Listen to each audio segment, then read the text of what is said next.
मैं तो लीव कर रहा हूँ। अपने को कुछ मिला है क्या? नहीं है। अपना रजिस्टर कर दो, लीव मीटिंग कर दो।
हाँ, चालू कर सकते हैं।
आदरणीय मैडम को प्रणाम।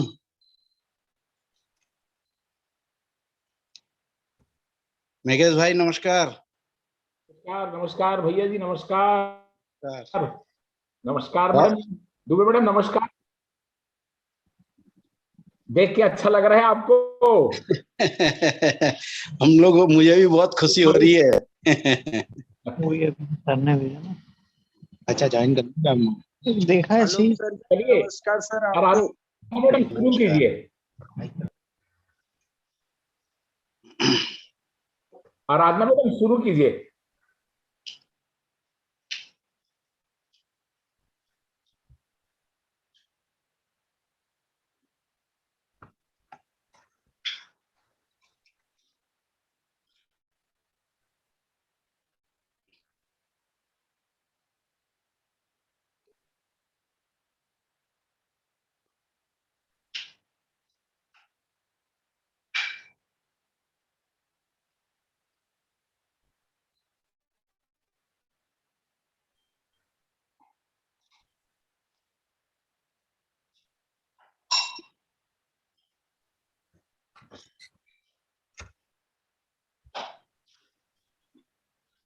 Good morning sir.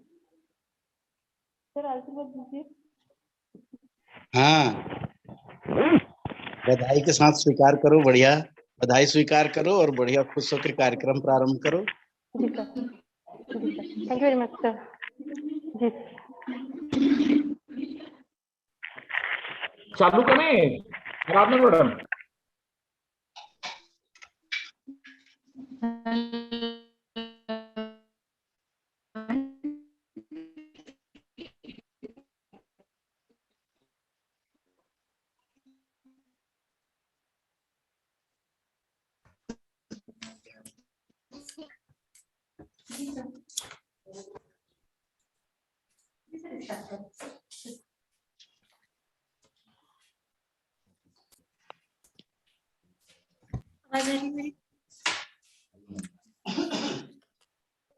We all gathered here through an e-platform for 3 days international webinar held on the topic impact of pandemic on tourism industry of global economy, for which I, Nidhi Sri Thakur, Assistant Professor from Department of Commerce, Wipro College, would like to wish good morning to all and a warm welcome to all the dignitaries, guests and participants collaborated with us on behalf of our Wipro Mahavidyalaya.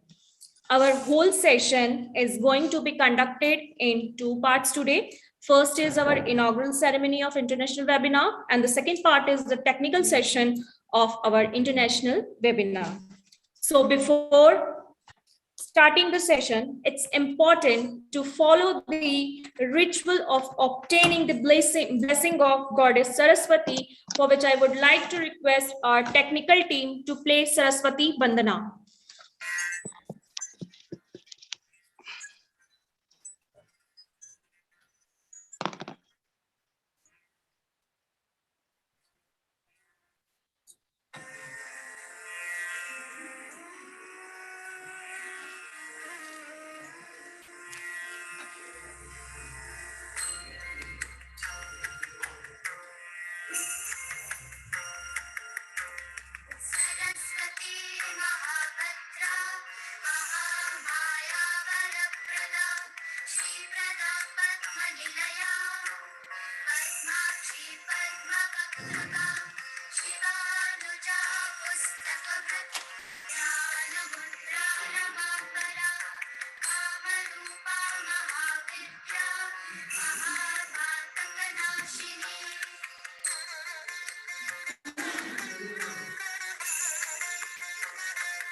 Thank you to our technical team for such a wonderful Saraswati Vandana. Now, moving forward with the अरे वो कल का inaugural lecture था ना ceremony. Madam, वो लिख दो date of Moving forward with the inaugural ceremony, I would like to welcome our respected guests and mentors for the ceremonial procedure. First of all, I would like to welcome our ceremonial president, Dr. Girish Kant Pandey, Registrar, Pandit Ravi Shankar University, Raipur, Chhattisgarh. Welcome, sir. Then I would like to welcome our special guest, Shri Gyanesh Sharma, Adhyaksh Yog Ayog, Chhattisgarh, and Chairperson of Vipra Section Samiti. Welcome, sir. I would like to welcome our chief guest and the keynote speaker, Dr. Alok Chakrawal, Vice Principal, Guru Ghasidas, Central University, Bilaspur, Chhattisgarh. Good morning, sir. Welcome. Now, I would like to welcome our guest of honor, Professor Ravindra Rena, Professor of Economics, DUT Business School of Management Science, Durban University of Technology.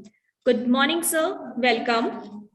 In this sequence or the series of welcoming, I would also like to welcome the guests who are specially collaborated with us for such an international webinar organization. I would like to welcome Professor Rakesh Dhan, sir, retired professor of Commerce, Dean, Student Welfare, Vikram University, Ujjain. Good morning, sir. Welcome. I would like to welcome Dr. Syed Aftab Ahmed, Assistant Professor, Ajman University, Dubai. Good morning, sir. Welcome.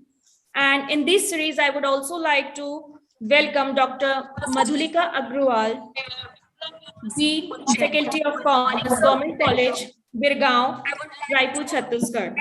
Welcome, ma'am. I would also like to welcome Dr. Sanjay Tiwari, Professor Navyu Mahavidyalaya, Jabalpur, Madhya Pradesh. Welcome, sir. And I would like to warm welcome Dr. Ashok Sharma, Assistant Professor, Department of Commerce, Government, JY, Chhattisgarh College, Raipur, Chhattisgarh. Welcome, sir. Good morning, all of you. So, start with our inaugural session. For inaugural session introductory speech, I would like to welcome and invite Dr. Meghesh Tiwari, Principal, Vipra College, Raipur, Chhattisgarh. Welcome, sir, and over to you. Am I audible, Nidhi? Yes, sir, you are audible. Am I to us. audible? Yes, sir, you are audible and visual to us. Nidhi? You can continue. Yes, sir. Good morning, everyone. Good morning, our chief guests, distinguished guests, participants, and our faculty members. It is my pleasure to welcome all the participants today for the 3 days international webinar on impact of pandemic in tourism industry of global economy. I welcome all the eminent speakers and guests from all over the world, from different walks of life. You have come here to share their knowledge and vast experience with the community. This is the third conference in the college history, which is completely conducted on a digital platform in line with the social distancing norms due to COVID-19 pandemic. The theme of this 3 days international webinar on impact of pandemic in tourism industry of global economy. We are proud to announce that this conference is being conducted along with the cooperation of renowned person from the Economist Society. I am pleased to welcome you in this international webinar on pandemic in tourism industry of global economy. The theme of this 3 days international webinar is to give the promotion about promoting information about how the COVID-19 affect the tourism industry. Before COVID-19, travel and tourism had become one of the most important sectors in the world economy, accounting for 10% of global GDP and more than 320 million jobs worldwide. The global pandemic, first of the scale in the new era of after COVID-19, has put 1 million jobs at risk, accordingly to the World Tourism Organization. So in this 3-day international webinar, you know about crisis, risk and disaster management in tourism industry, global economy, comply with ability, situation, hospitality system, impact on stakeholders, etc. in tourism industry. On this international webinar, I am especially welcome our chief guest, Dr. Alok Kumar Chakrawal, Vice Chancellor of the Guru University, Bilaspur, and our guest of honor, Professor Ravindra Rana, Professor Rakesh Dhan, Professor VP Ashok Sharma, Dr. S. Kembis, Dr. Syed Aftab Ahmed, and Dr. I wish you all a very successful webinar. Thank you. Jai Hind, Jai Bharat. Nidhi. Thank you so much, sir, for such a briefing us to the topic of webinar at the introductory part. Thank you so much, sir. Now, moving again forward for an overview and reporting of the session, I would like to invite Dr. Aradhana Shukla, Assistant Professor from Department of Commerce, Wipro College. Welcome, ma'am.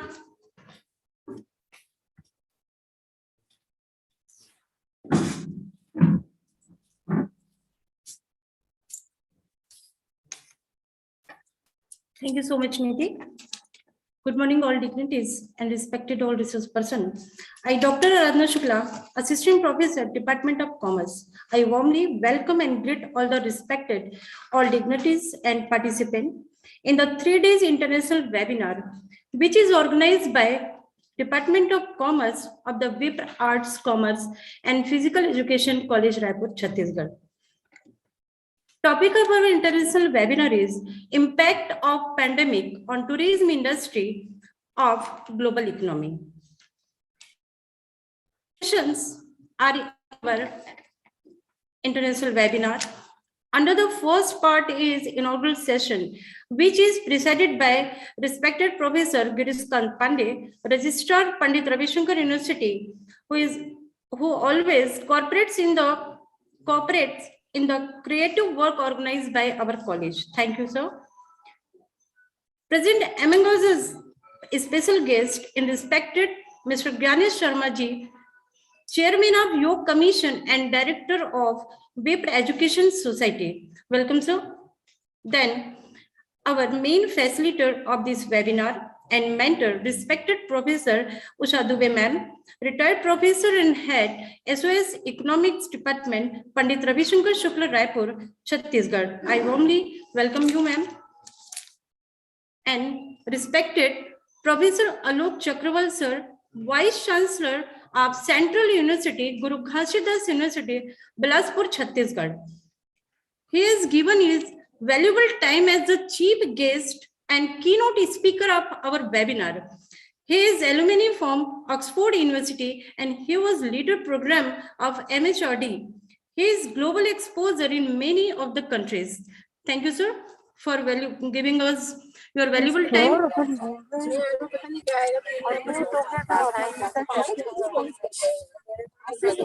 From South Africa, respected Ravindra Rana, sir, is presented among us a guest speaker in our webinar. Live chat में अगर इनको लिखना है. He is Professor of Economics and Faculty of Management Science in Durban University of South Africa. He is motivator, educator, motivational speakers, and public intellectual with over 30 years of teaching and research experience in Asia, Pacific, Africa, and European continents. Most welcome, sir. Thank you so much. Over to you, Nidhi. Thank you so much, sir.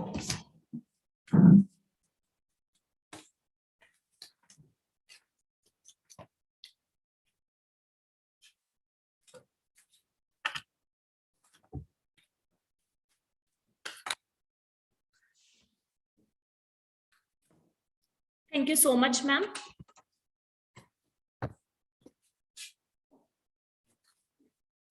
For reporting us about today's session, and the guest of honors collaborate with us, giving us the details of them. Thank you so much. Now, moving forward, being a ceremonial president, Dr. Girish Kant Pandey, Registrar Pandit Ravi Shankar University, and being collaborated with us, being as a special guest, Sri Gyanesh Sharma ji, were not able to connect it with us due to some technical issues. So we are proceeding without them. Sorry, sir, and sorry to all who are collaborated with us.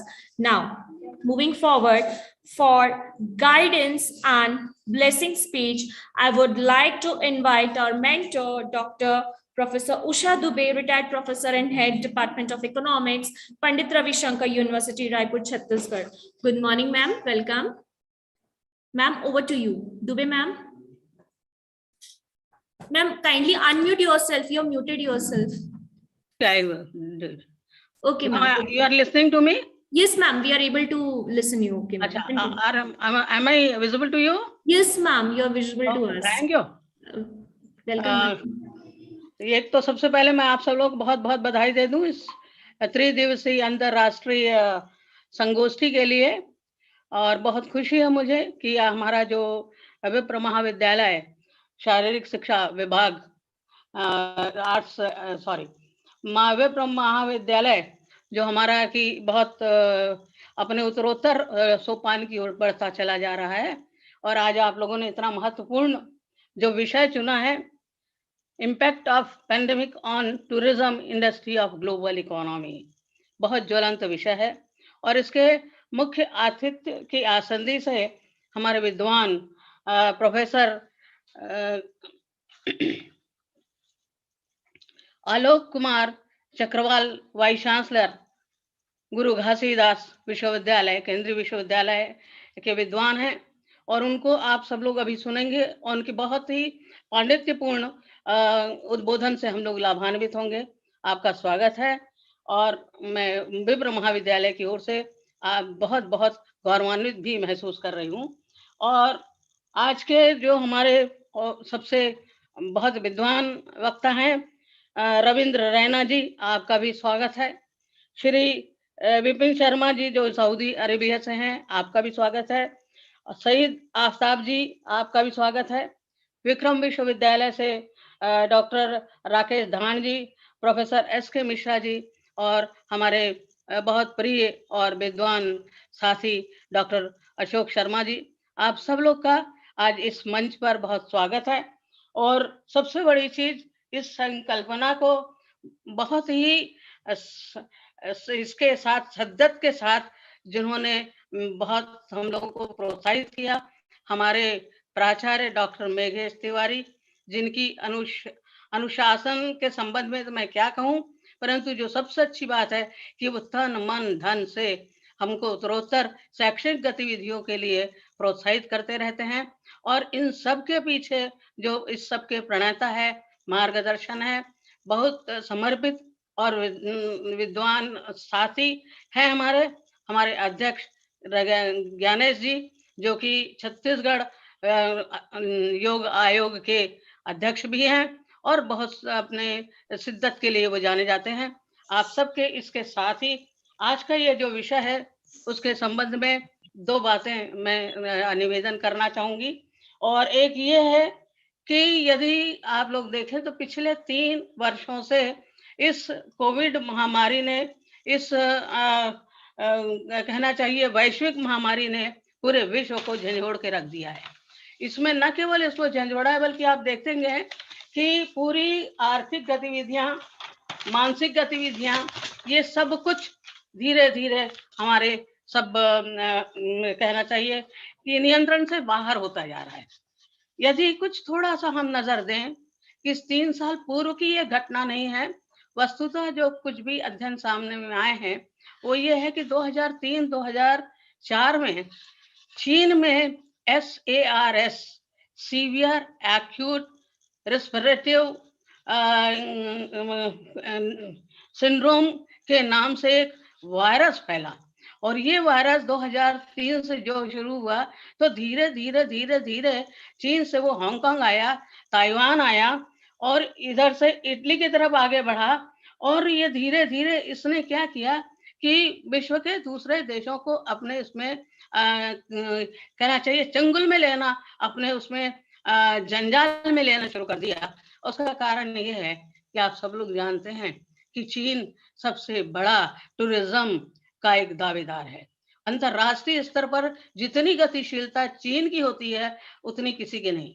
यदि देखा जाए तो जो अध्ययन है वो ये बताते हैं कि कुल GDP का पर्यटन से ही चीन 27%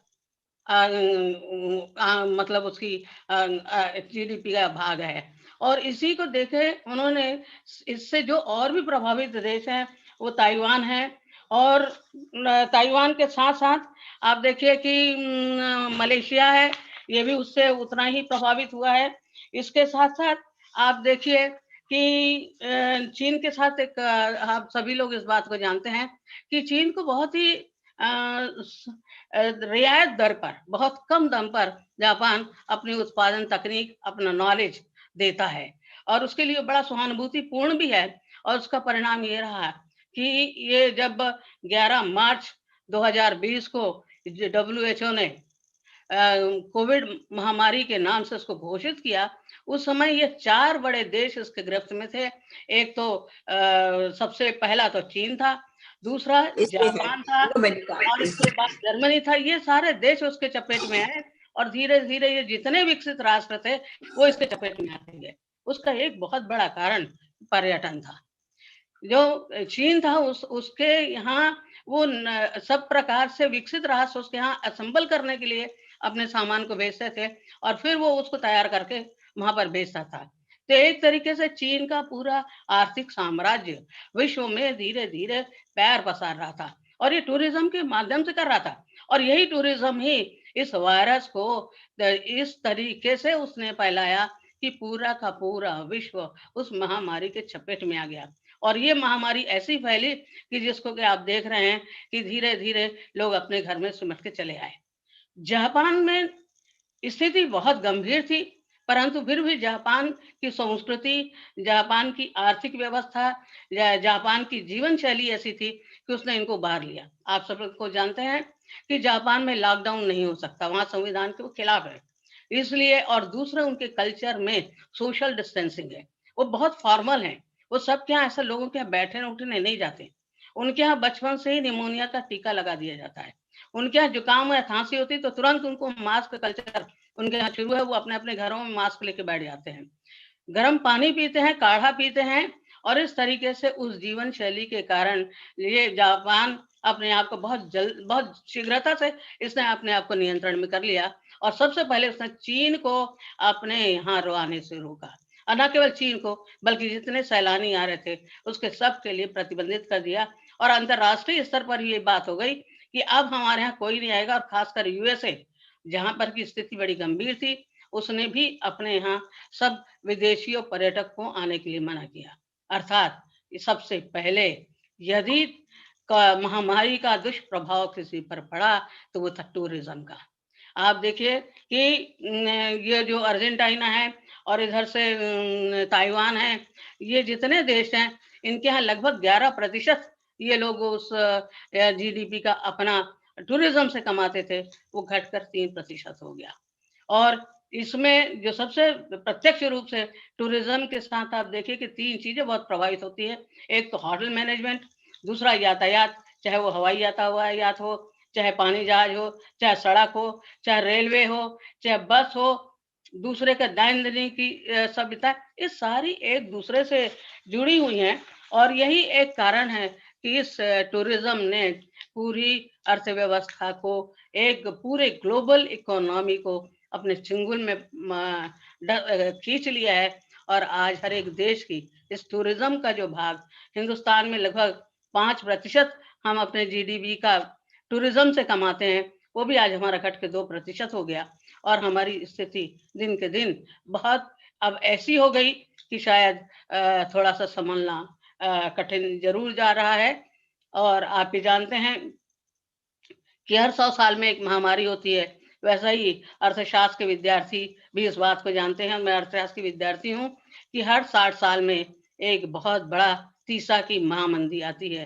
तीसा की महामंदी 1939 में आई और आज जो 60 साल के बाद उसका फिर आगाज हो गया है कि ये महामंदी कैसी होगी। और ये महामंदी जब चलती है 3 साल, 4 साल, 5 साल कहीं नहीं गए। जैसे महामारी आप देख रहे हैं, आज तीसरा साल है, तीसरी लहर है। तीसरी लहर अपेक्षाकृत थोड़ी सी कमजोर जरूर हुई है। ये थोड़ा सा एक हमारे लिए संतोष का विषय हो सकता है, क्योंकि वैक्सीनेशन हुआ, दवाइयां हो गई, लोगों ने थोड़ा अपने आप का समझ भी लिया है, थोड़ी सी जागरूकता भी है। और इसके साथ ही मैं आप सब हमारे विद्वत जन आज इससे आप लोग सब सुनेंगे।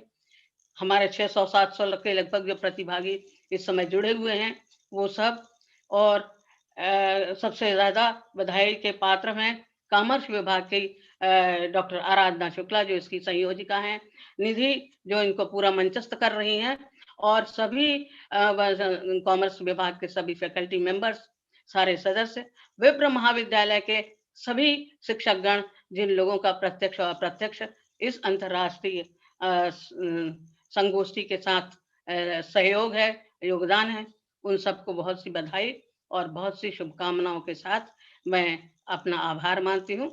और निधि, आपको सादर। Thank you so much, ma'am, for your mentoring and guidance speech for all of us. Thank you, ma'am. Now, it's time for opening ceremony. So with a view of obtaining assent for inaugural of our session, I would like to invite our chief guest and keynote speaker, Dr. Alok Kumar Chakrawal, Vice Chancellor, Guru Ghasidas University, Central University, Bilaspur, Chhattisgarh. Good morning, sir. Welcome.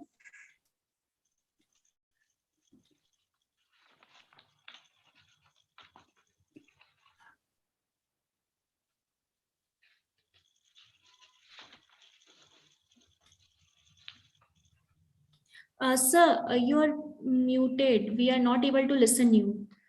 Sir, sorry to interrupt, but we are not able to listen you. You're not audible to us, sir.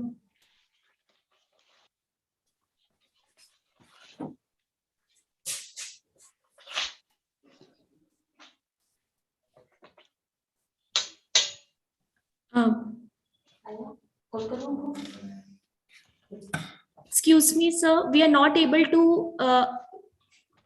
listen you. Your audio is muted. Sorry to interrupt you, sir.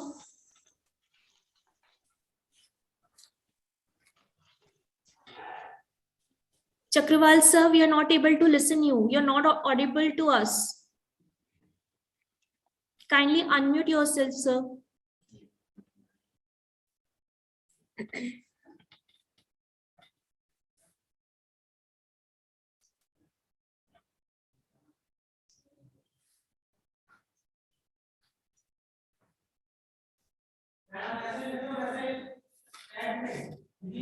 हाँ sir.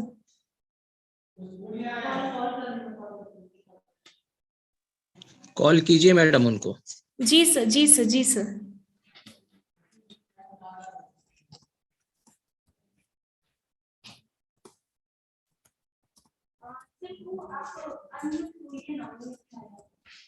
अच्छा, I mean, you want me to speak now? Yes, sir. Yes, sir.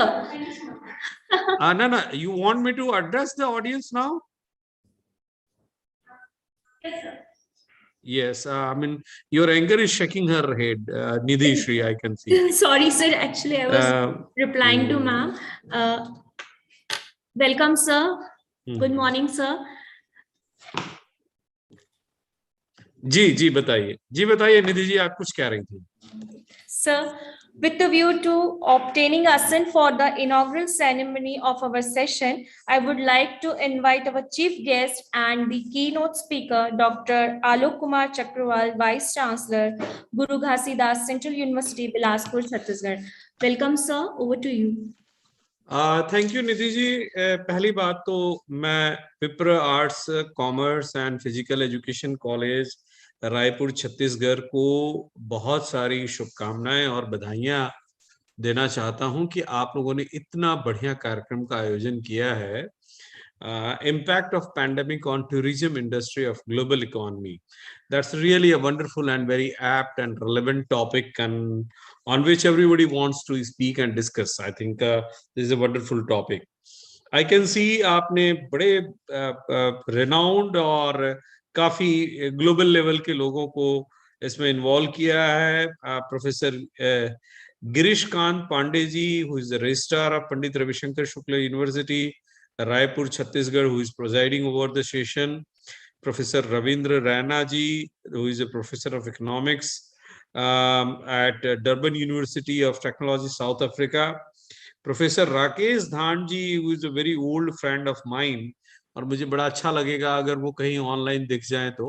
अभी online दिख तो नहीं रहे, but he is a very, मुझे लगता है धान साहब से बहुत पुराना परिचय है और उनको किसी भी प्लेटफॉर्म पे देखना मुझे बड़ा अच्छा लगता है।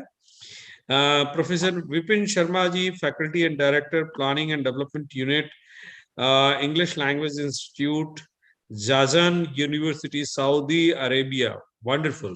So people from all across the globe are, participating in this. Dr. Ashok Sharma ji, who is Assistant Professor, Department of Commerce, Government, JY Chhattisgarh, College Raipur. Dr. Madhulika Agrawal ji, Dean Faculty of Commerce, Shahid Nand Kumar Patel Government College, Birgaon, Raipur, and Dr. Syed Aftab Ahmad, Visiting Assistant Professor, Azman University, Dubai, and Dr. S.K. Mishra ji, आपसे अभी मुझे लगता है मुलाकात हुई होगी। I remember your face, बहुत ही अच्छा इवेंट था जहां पर अखिलेश पांडे जी भी थे। मुझे लगता है उज्जैन से आप हैं। हाँ, yes. So head of the department, school of studies, economics, commerce, philosophy, Vikram university, Ujjain. I can see the patron Shri Gyanesh Sharma ji, mentor professor Usha Dubey ji, जिन्होंने सबसे पहले ज्वाइन कर लिया था। तो उषा दुबे जी, मेरा आपको प्रणाम है, वंदन है। आप जैसे वरिष्ठ लोगों की वजह से ही हमारा एकेडमिक्स बहुत अच्छा कर रहा है और आप लोगों का मार्गदर्शन मिलता चलता है। मैंने बहुत पहले आपको देख लिया था, आपको प्रणाम करना चाहता था, पर मैं वेट कर रहा था कि मेरे बोलने की बारी आए। Principal doctor Mangesh Tiwari ji, Vipra arts commerce and physical education college Raipur. Doctor Vivek Sharma ji, department of commerce, Vipra arts and commerce and physical education college Raipur. हमारे यहाँ एक बिलासपुर में भी विप्र कॉलेज है। I don't know if it is associated with you, I don't know. हमारी university के just पीछे हैं। डॉक्टर आराधना शुक्ला जी, जिन्होंने बहुत शुरू से मेरे साथ बातचीत किया है एंड एकेडमिकली मुझे लगता है कि उनसे एक संपर्क बड़ा अच्छा हो गया। उस assistant professor, department of commerce and Vipra arts commerce and physical education college Raipur. Mrs Nidhi Shri Shukla ji, मुझे लगता है she is the anchor of the ceremony, जो इस पूरे कार्यक्रम का संचालन कर रही हैं। डॉक्टर संजय तिवारी जी हमारे बहुत पुराने परिचित हैं और बहुत बड़ी बात ये कि बड़े विद्वान व्यक्ति हैं और जबलपुर से हैं। उनको भी मैं ऑनलाइन देख पा रहा हूं और बहुत कम उम्र में इन्होंने डिलिट की पदवी हासिल कर ली। तो डिलिट होना अपने आप में एक बहुत बड़ी बात है और बहुत अच्छी चीज है। हमें इस कार्यक्रम में इनवाइट किया गया। जस्ट अ मिनट, एक second sir, I am in a meeting. मैं थोड़ी देर में कॉल करूं आपको। Hello, the very first thing is that कि जब हमें पैंडेमिक के बारे में पता चला, स्पेशली हम लोग मार्च के महीने में जाकर के मार्च 2020 में इससे अवेयर हुए। मुझे लगता है जो हमारे मित्र लोग फॉरेन से या विदेशों से, साउथ अफ्रीका और डरबन से और सऊदी अरेबिया से जुड़े हुए, वो हमारे भाई बंधु हैं, और they will be certainly comfortable if I speak some of my discussion in Hindi. So that will be really for the benefit of many speakers, and we find ourselves more comfortable when we are talking about, when we are discussing and interacting in our own language. That's a wonderful thing. So sometimes I'll be switching over to the language which I prefer more, and that is Hindi. Of course, I can speak many more languages, but here I'll be confining to Hindi and English, not going much more, extending my discussion in other languages.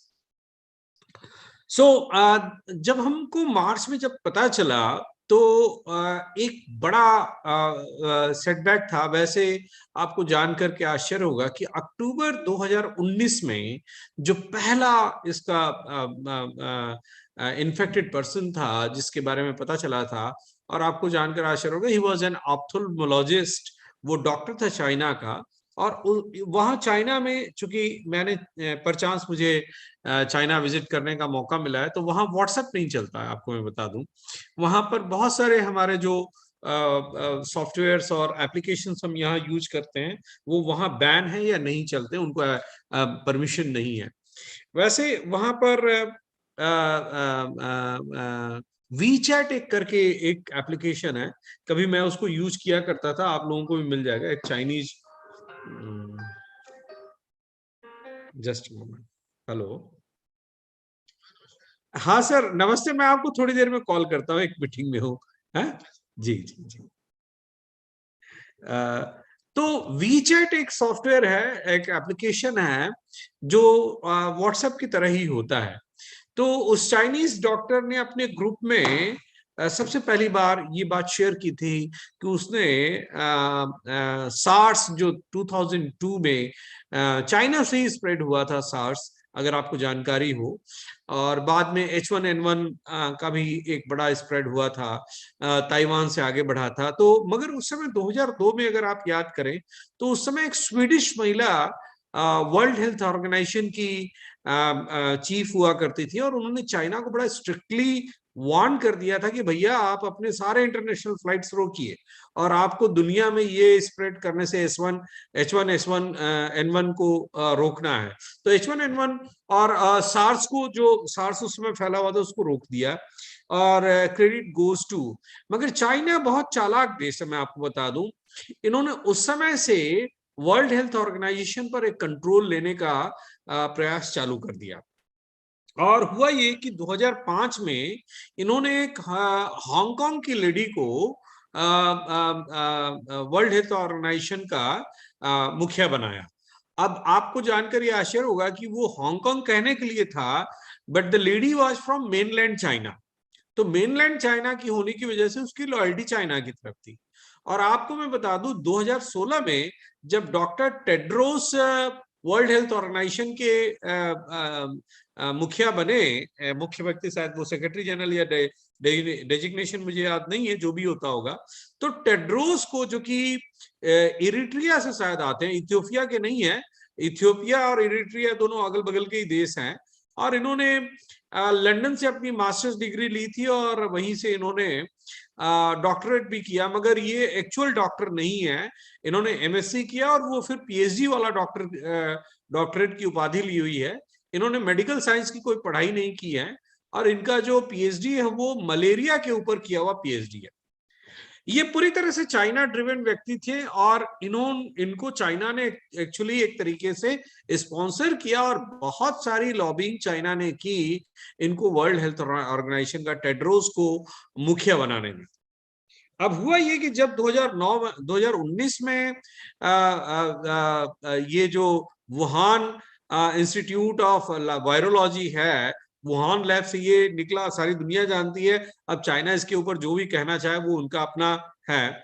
और Lombardy जो है, Italy में जो Lombardy जो fashion hub के नाम से जाना जाता है, उसका चाइना के साथ बहुत कनेक्शन है। वुहान एंड लोम्बार्डी का काफी सारा कनेक्शन है। तो सबसे ज्यादा स्प्रेड जो हुआ चाइना में, जो है देखिए, चाइना में जो उनका ग्लोबल टाइम्स जो उनका निकलता है पूरी तरह से controlled by the PRC, People's Republic of China, और उनकी पीपल्स आर्मी जो है उनके द्वारा पूरी तरह से कंट्रोल्ड है। तो 3 पत्रकारों ने आपको जान के आश्चर्य होगा कि जिन्होंने इस कोरोना वायरस के बारे में रिपोर्टिंग की, वो तीनों आज की तारीख में गायब है। उनका पता नहीं कि वो कहाँ गायब हो गए। हमारे देश में बोलने की बड़ी आजादी है, कोई कुछ भी बोल सकता है, कुछ भी लिख सकता है, जो मन चाहे वो कर सकता है। चाइना में ये मुश्किल है, नहीं बोल सकते हैं। तो वो तीनों पत्रकार गायब हो गए जिन्होंने इसके बारे में रिपोर्टिंग की थी। और उस ऑप्थेल्मोलॉजिस्ट के बारे में मैं बताऊं, जो नेत्र विशेषज्ञ था, जो आंखों का डॉक्टर था, वो भी बाद में बड़े भयंकर तरीके से पता नहीं किस रोग का मरीज बन गया, उसका पूरा शरीर काला पड़ गया और उस डॉक्टर का भी आकस्मिक निधन हो गया। कहने वाले तो ये भी कहते कि उसको जहर दे दिया गया, पता नहीं क्या गया, वो डॉक्टर मर गया। ये घटना अक्टूबर 2019 की है। तो अगर देखा जाए तो ये आप समझिए कि ये तीसरा साल चल रहा है, और इसमें कहीं ना कहीं से एक्चुअली अगर आप देखा जाए तो सन 2006 में अमेरिका ने ही, यूनाइटेड स्टेट्स ऑफ अमेरिका ने ही वुहान इंस्टीट्यूट ऑफ वायरोलॉजी को सेटअप करने में मदद की थी, उनकी फंडिंग भी वहां जाती थी। अब इसमें लेवल 4 का जो सिक्योरिटी होता है वो बड़ी इंपॉर्टेंट चीज है। अब आप कहेंगे सर आप टूरिज्म के सिवाय और दूसरी बातें बात करें, मैं अभी टूरिज्म पे आता हूं, मगर उसके पहले इन चीजों के बारे में बता देना थोड़ा सा जरूरी है। तो लेवल 4 का सिक्योरिटी होना चाहिए, उनका जो स्टैंडर्ड होता है। Actually Wuhan institute of virology में लेवल 2 की ही सिक्योरिटी थी, और उसी वजह से ये स्प्रेड हुआ, ये आउटब्रेक हुआ, ये सारी चीजें हैं प्रॉब्लम। और चाइना में क्या होता है ये आपको कभी भी बाहर की दुनिया को नहीं पता चलेगा। चाइना वही चीजें बताती है जो वो बताना चाहती है। चाइना एक तरीके से 2 तरह के दुनिया में बटी हुई है। एक वो जो बड़ा ही आधुनिक चाइना है, और जो आज की तारीख में अमेरिका, ऑस्ट्रेलिया, कनाडा और सारे यूरोप को टक्कर देता है। दूसरा चाइना वो है जो बहुत ही गरीबी में है, जहां बहुत तकलीफें हैं, बहुत समस्याएं हैं।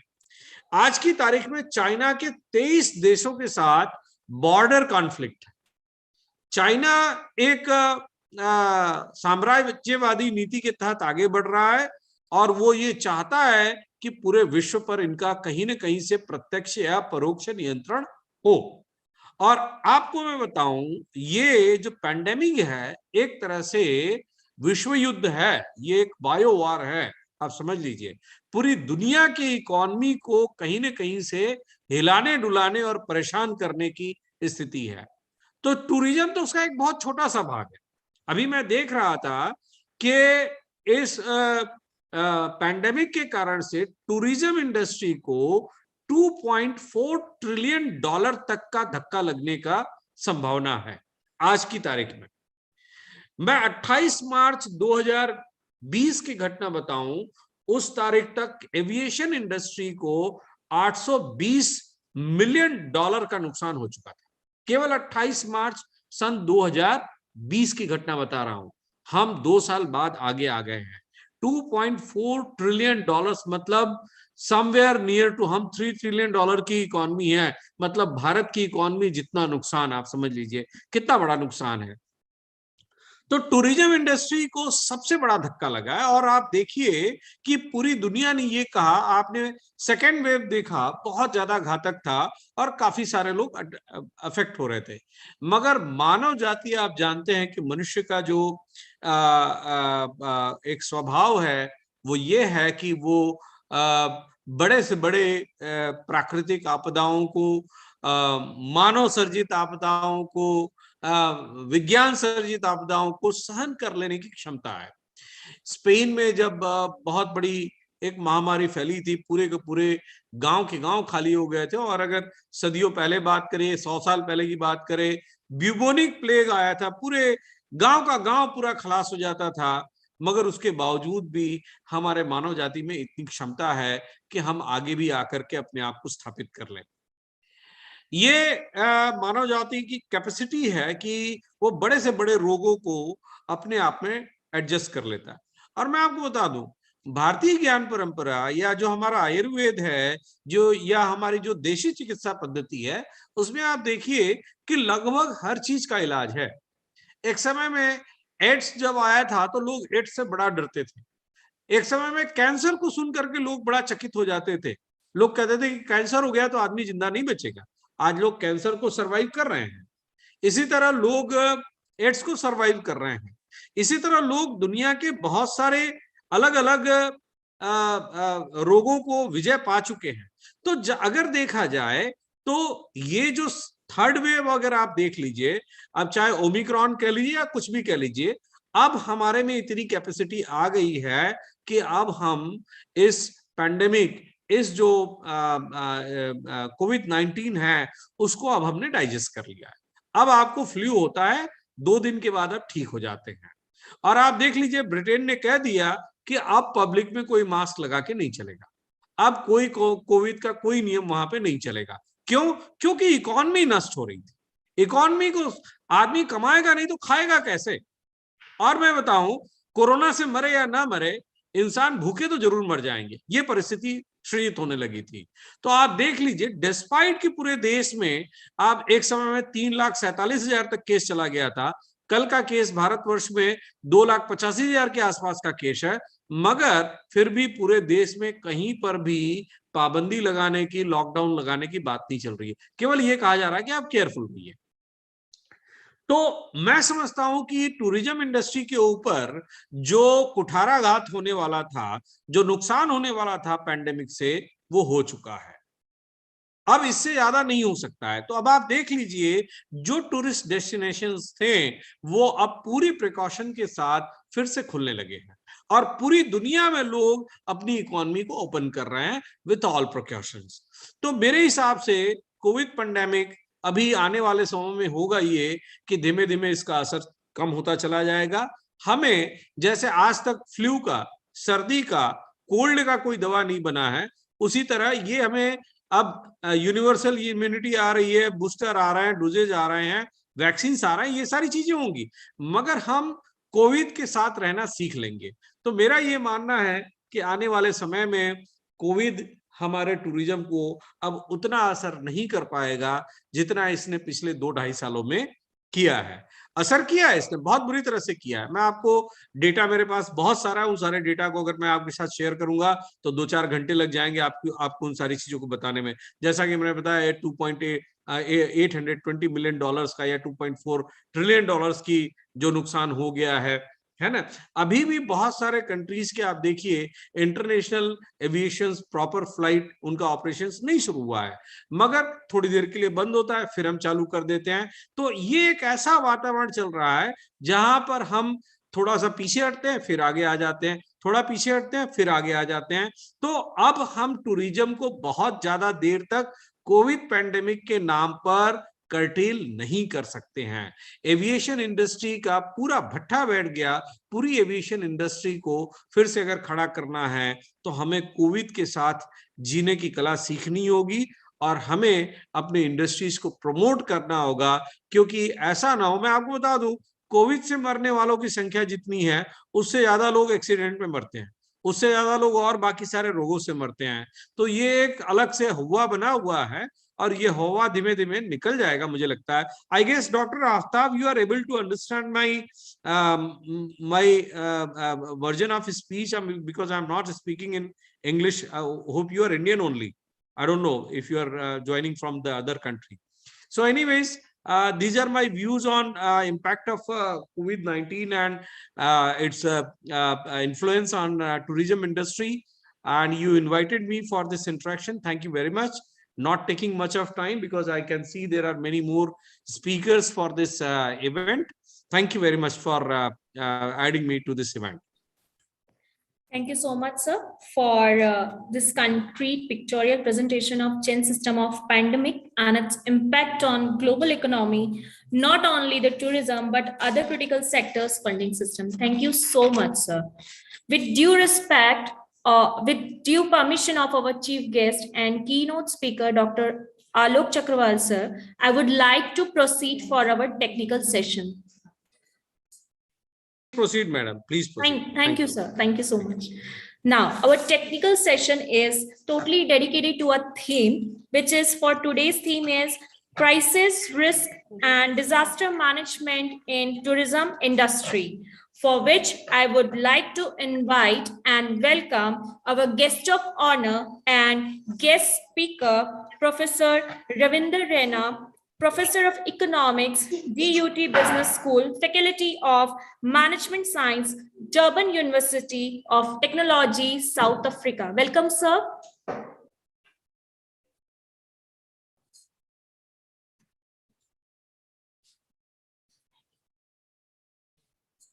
Good afternoon, ladies and gentlemen. Can you give me some time, probably about 10 minutes? I'll be there with you.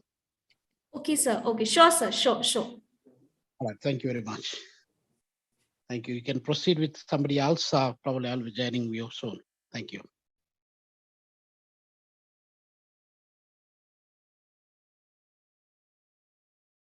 So for due to some technical issues or some time matching issues, sir is going to be with us within a few minutes or within 10 minutes. And during this time slot, we are going to have a paper presentation of our scholar and the participants who are collaborated with us for this session. I would like to invite for the paper presentation Ms. Kashish Gupta, Assistant Professor from Department of Commerce and Management, Vipra College, on our today's theme and topic. Welcome, ma'am.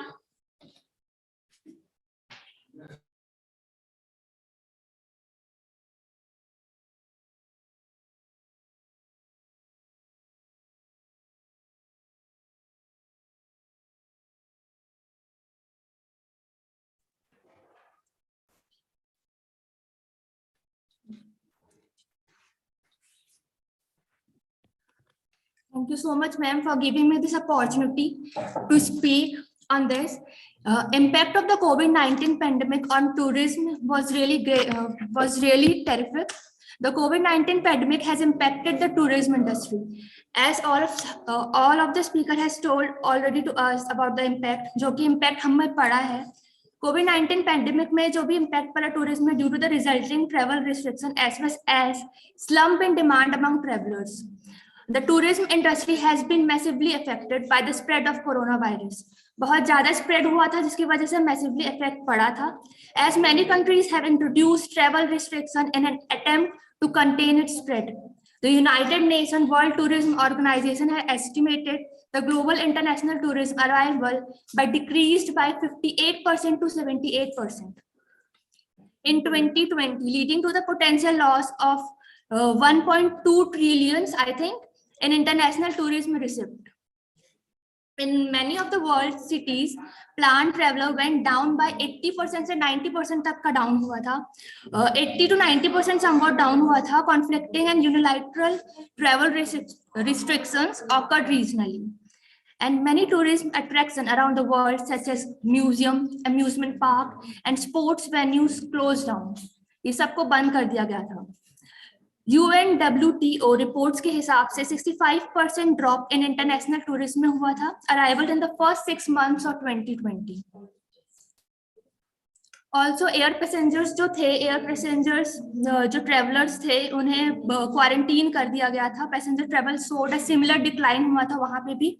United Nations Conference on Trade and Development में जो कि release हुई थी report in June 2021 that the global economy could lose over, काफी कुछ lose हुआ था उसकी वजह से, और travel restrictions भी बहुत आए थे. ऐसा result of the pandemic का result बहुत सारी countries regions में हमें जो भी travelers थे उनको quarantine कर दिया गया था, entry ban कर दी गई थी, और काफी ज्यादा restrictions हुए थे कुछ citizens में.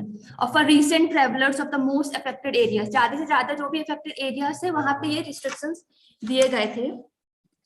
Together with a decreased willingness to travel, the restriction have a negative economic impact पड़ा था जिसकी वजह से on the traveler sector in those regions.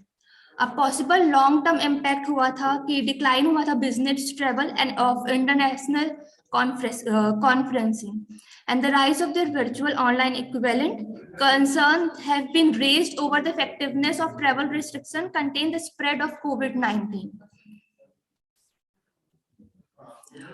Some have taken advantage of airlines drastically. बहुत ज़्यादा advantage भी हुआ था reducing their fares to the traveler for leisure despite इसमें से fares हम लोग बहुत ज़्यादा charges को multiple कर दिया था. Multiple warning to remain at homes, बहुत ज़्यादा warning दी गई थी to be remain at home along with 2 weeks self quarantine requirements upon arrival of return from travel. जितने भी travel करके आ रहे थे बाहर बहुत सारे students उन लोगों को self quarantine करने के लिए strictly कहा गया था. A number of college students tested positive for COVID-19 and still they are facing these problems because of the new virus that is coming. A number of college students faced this problem. Traditional spring break destinations such as South Parrot Island and other Dubai received global security. So these were some of the major impact that we have faced, student as well as businessmen and so many people around. Thank you so much for giving me this opportunity.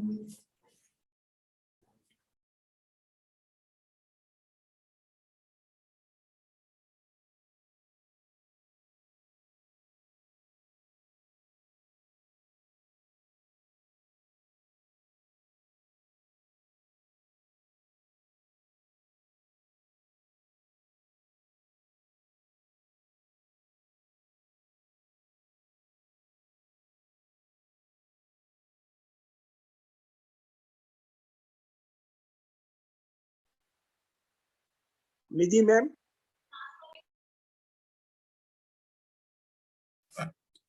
Thank you so much, Kashish ma'am. I would again like to invite and welcome our guest of honor and guest speaker, Professor Ravinder Raina, sir. Sir, will it be feasible for you to continue right now? Raina, sir? Okay, how many speakers are there, Madam Ji? How many?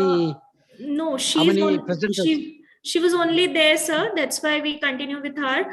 But if it is feasible, then we'll continue with technical session only, sir. Okay, so she was the only presenter actually for this session, right? Yes, sir. Yes, sir. Yes, sir. Okay, so let me just give me a couple of minutes. I'll be on board right now. Okay, just give me a minute. Sure, sir. Sure. Thank you, sir. Okay, we'll have some time. Maybe you can just do the introduction. If you have my introduction, you can just share the introduction in the meantime. Yes, sir. Sure, sir. Sure, sir. Sure, sir.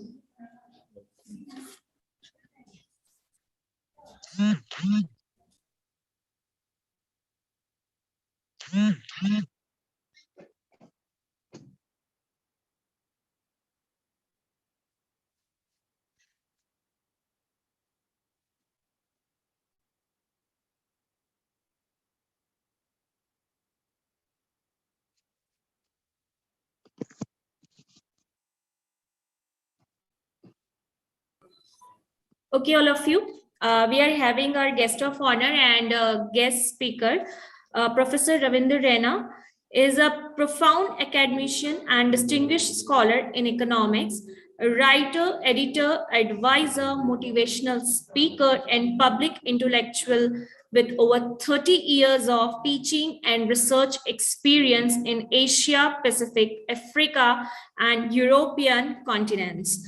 He has been an independent consultant and training expertise.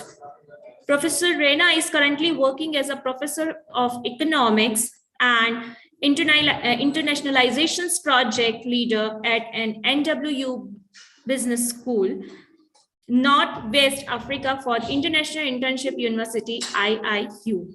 He also served as an adjunct professor of economics for master's and doctorate programs at Monarch Business School, Monarch University, Hagendorn, Zug, Switzerland. Previously, he worked as a professor of economics and at Department of Economics, University of Western Cape, Cape Town, South Africa. He also served as professor and the coordinator Joint African Masters Program, JAMP, Harold Pupqued's Graduate School of Business at Namibia University of Science and Technology, that is denoted as NUST. He also worked as the head of economics, Department of Business Studies, the Papua New Guinea University of Technology, the Papua New University, Hyderabad, India, with achievement of University Gold Medal for the best PhD candidate thesis in the field of economics, commerce, business management.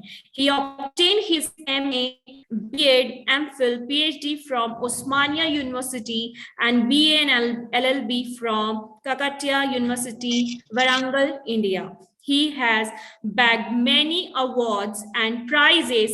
To name a few, he got the prestigious award of the best research in 2011 from Namibia University of Science and Technology, and also the recipient of esteemed award Men of the Year 2012, which was bestowed upon him by the American Biographic Institute, that is ABI, USA.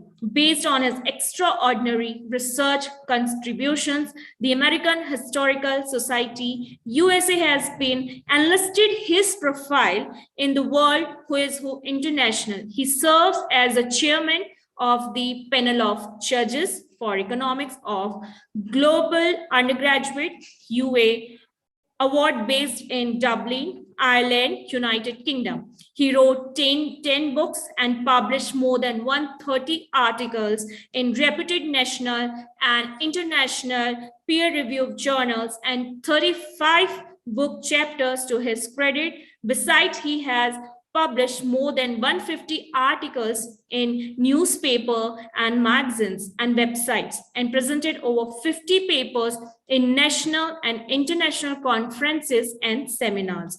He visited more than 300 colleges and universities across the globe. Professor Rena's profile featured in the Global Achievers magazine July 2, 2021 as top 10 social leaders who inspired, and also his interview and research work has been featured in leading media outlets across the globe. He is the founding editor-in-chief of an international journal of education, economics, and development, denoted as IJEED, published by the IndoScience UK.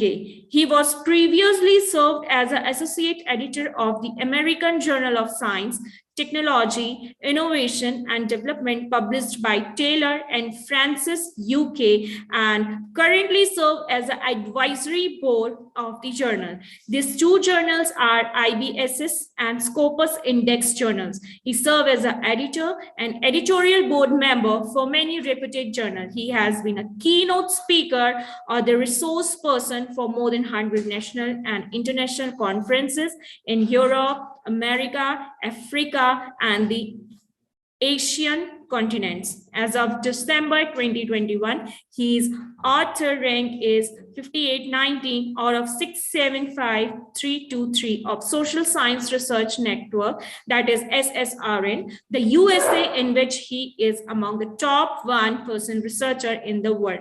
His Google Scholar citation is 1073, H index 20, and IDEN index 37. So Professor Rena is armed with an in-depth understanding and thriving on extensive knowledge of the global economy and social issues. He has widely written in area of economics of education, development economics, and inclusive growth, globalization, and higher education. Microfinance, rural entrepreneurship, WTO, clean technology, and sustainable development, FDI's development aid in Africa. He supervised over 60 PhDs, MPhils, and master's theses and dissertation across the globe. He served many academic and professional committees as a chairman and as a panel member. He's also been an external examiner moderator for masters and PhDs of different universities in Africa, Europe, Asia, America, and Australia. He traveled to over 40 countries in the world. So that means we have an international personality of education to give us a broad and immense depth information and the picture of our topic international webinar on the first day, which is going to picturize us the whole traveling system of our tourism industry. And we're very lucky and we are very thankful for you this your valuable time giving to us, sir. We are very, very thankful for this. So now with this introductory part, I would like to welcome and invite our guest of honor and guest speaker for giving us his valuable time and the immense informative knowledge about our topic and theme. So, sir, I welcome you for your technical session.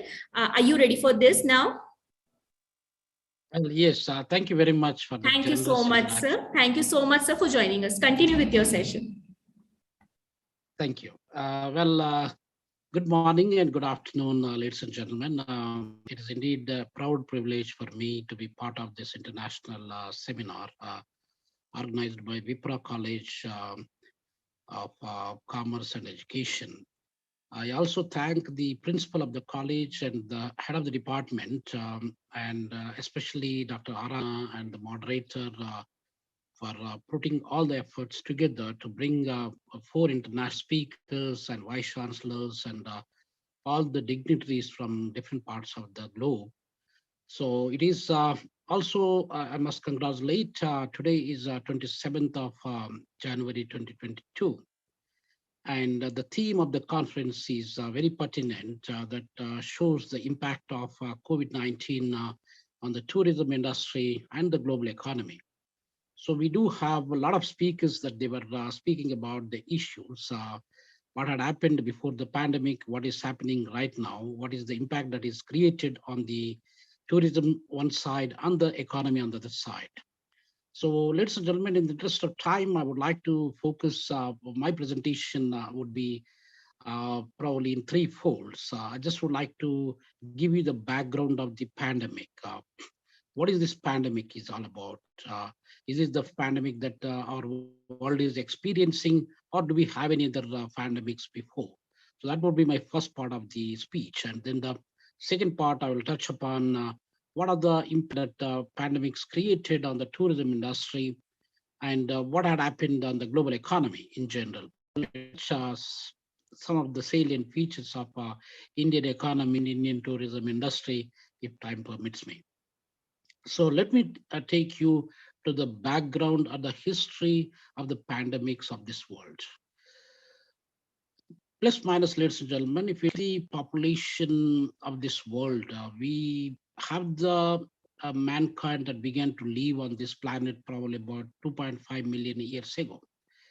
Now, 2.5 million years ago, I think the first human beings, they started living in Ethiopia, Morocco, and South Africa. So these are the 3 countries in the world. They are the human beings that they are living the first time. And thereafter, gradually it spread all over the world. And then we became a globe now. And the population of the world is seemingly today is about 7.9 billion people. Now, before, if you look at 5,000 years ago, we do have pandemics keep coming now and then. It's not a new phenomenon for us that we are experiencing the pandemics and epidemics for the first time in our lives. So as long as the human being is existed, the pandemics also with us. It's not a completely strange situation that we are facing. Let me give you notable figures. Probably, I don't know how many of you heard about Black Death. There was a plague disease that was occurred sometime in 1346 to 1352, 53. About 6 to 7 period, ladies and gentlemen. That is, we are talking about the history less than 700 years ago. And Black Death, the population of the world is not even 500 million actually. 400 million, 450 to 500 million. That's our population in the whole world about 700 years ago, ladies and gentlemen. Now, within that population, how many people got killed? And plague disease, it can be curable disease. It is not a dangerous disease that we see today, but the plague disease has killed almost about 40 to 45% of the total population living on the planet 700 years ago, ladies and gentlemen. So that is called Black Death. So almost about 180 million people to 200 million people got killed by the disease, which is popularly known as Black Death. So that is a pandemic for us, because it took almost 45 to 50% of the population of this globe and just killed in a short span of period, that is about 6 to 7 years. So that is a major killing. After that incident, in the whole world, we never ever experienced 200 million, about 180 to 200 million people got killed by any kind of catastrophes, human catastrophes. Now thereafter, we got a plague disease that hurt and that hit badly the UK and a few other parts of European continent and other parts of the world also. There are maybe hundreds and thousands of people got killed. Now, our previous speakers were also quoting about Spanish flu, which has taken place about 100 years ago. In fact, it didn't kill the people in Spain alone. It didn't kill the people living in Spain, the villages. Sometimes all the village people are killed. It's not true, ladies and gentlemen. I must think that World War I, that was taking place starting from 1914 to 1918. Immediately after the World War I, American soldiers who back to home, and then they got flu-like symptoms. What is happening now, the fluish, the cold and the cough and things like that, a flu-like symptom that was emerged in America itself, sometime 1918, 1919, somewhere there. And then gradually it developed, it became like a pandemic. And that was hurting the whole globe.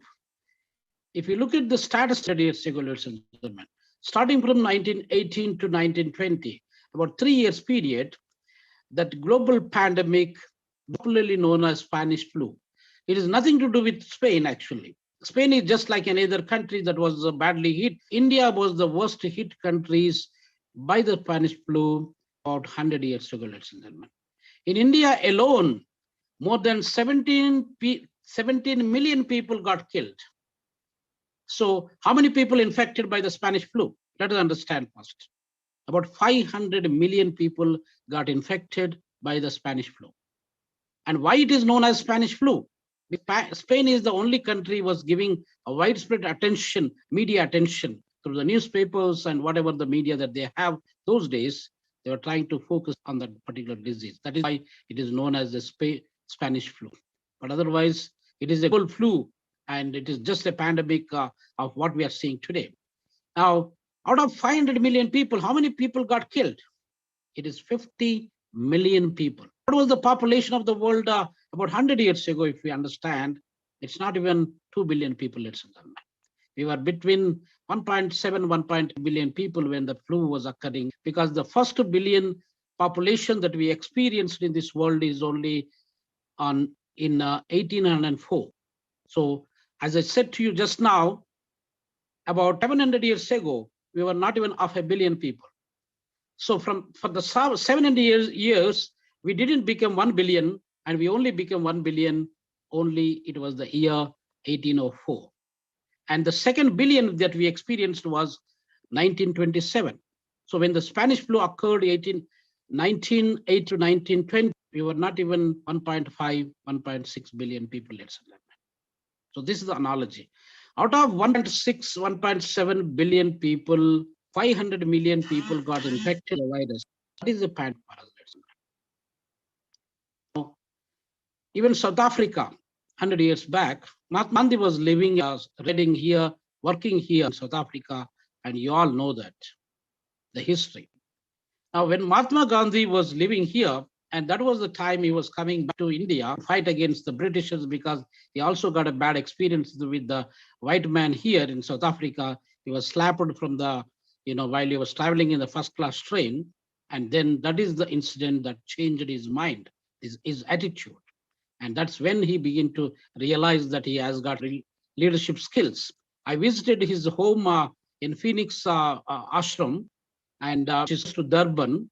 Visited that place about 5 years ago. Let's say, in 2016, even our beloved Prime Minister Narendra Modi ji was also visiting, particularly at the same time. So when Mahatma Gandhi came to India, he also got infected by Spanish flu. That means the pandemic also hurt him. But luckily he was safe. And there are more than 17 million people of India, particularly in Mumbai area, got killed by this Spanish flu. So meaning that out of 50 million, we got 17 million from India, close to 180,000 people from South Africa alone. So that is the pandemic history that we have. It is a notable history, ladies and gentlemen. We look at World War I, World War II, they also took lots of lives.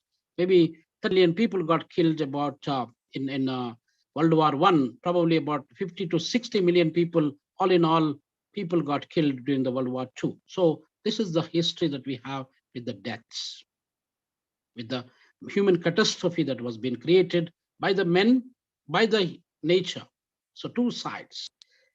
Now, if you look at the current scenario, ladies and gentlemen, the current scenario, what is happening, and the previous speakers were mentioning about pandemic histories and pandemics in general, Wuhan province, and we were just watching the news probably a few days ago, which says that Wuhan doesn't have any virus now, and the people are happily moving even without masks and stuff like that.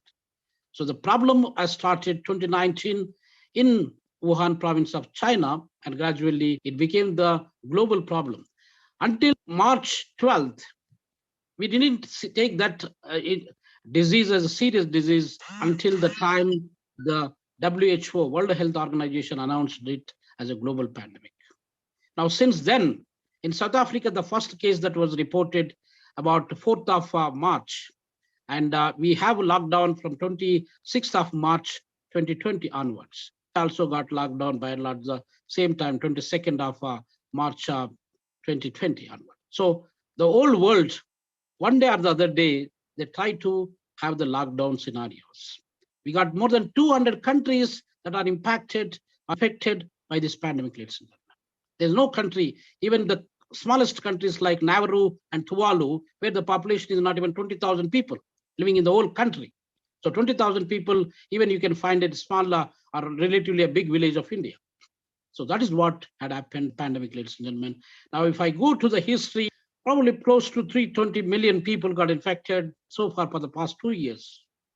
And out of that, America stands number one, close to 50 million people in America alone. Out of 330 million people in America, and 50 million people got infected in one country. One has to think about this, ladies and gentlemen. The second country is none other than India. About 40 million people got close to 40 million people.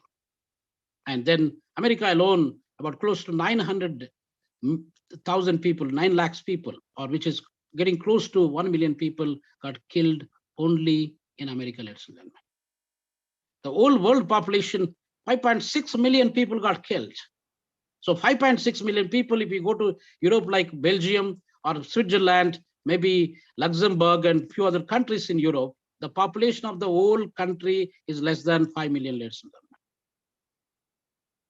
Now, the number of people for the past 2 years killed by this flu disease is about close to 5.6 million people. Now, if you look at, you're all mathematicians, if we calculate the impact that is created by this pandemic, it's less than 1%. And less than 1%, can we say it's a pandemic? That has to, probably one has to think about. And we all need to think, when we look at the Spanish flu, as I was explaining to you before a few minutes, the killing rate of Spanish flu is 10%. 500 million people infected, 50 million people died, that's 10%. But now you calculate 320, 5.6 million people. What would be the figure that you can get? It's less than 1%. So less than 1% or 1% cannot be a pandemic, ladies and gentlemen. So I'm not going into the politics, global politics here. I'm as an academician, as an economist, I'm trying to put forth some of the facts and figures in front of you to think. because if Ebola disease is killing probably about 14 to 15%, that is a pandemic. We got severe acute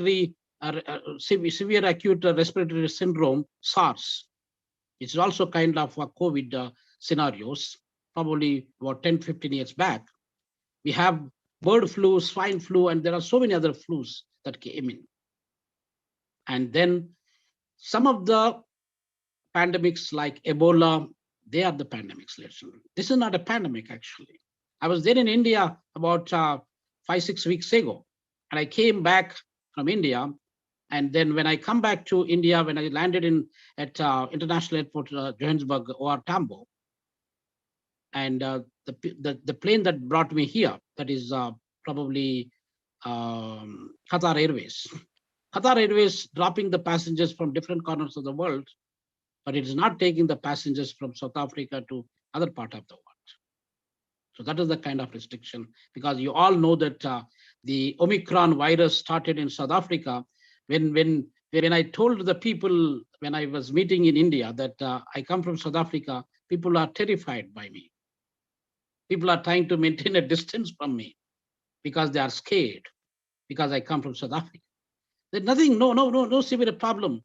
The problem is there in France, probably more than 200,000 people, 2 lakhs people got infected by Omicron on everyday average for the past 10 days, ladies and gentlemen, France alone. The population of France, the population of South Africa is equal to each other with 60 millions. But here in South Africa, we got about 5,000-6,000 people got infected every single year. The death rate is less than 100. So it's not a dangerous Omicron problem in South Africa.